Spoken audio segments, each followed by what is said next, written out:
game. So ito. Medyo familiar yung background ko eh. Kung nakikita ba. Nasa Starbucks work ako. Yup. Medyo dun sa last video or short ko, parang ayun nga. Kahit ngayon parang medyo out of mood pa rin ako, but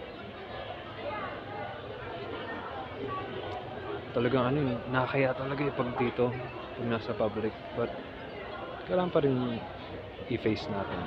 Kailangan. And one thing I have in mind is that I have anxiety. I'm anxious. Anxious saan? Hindi ko rin alam. Tanongin mo kaya sa sarili mo, ba't minsan kaya? Bakit anxious ka? Diba? Kung masagot mo yan, lagay mo lang sa comment section. At kung may tanong kayo, ikaw mismo, nanonood, may tanong ka, lagay mo lang sa comment at sa next video, try kong sagutin. Ang isang information lang pala na masabi ko is nasa 20s na ako. Okay?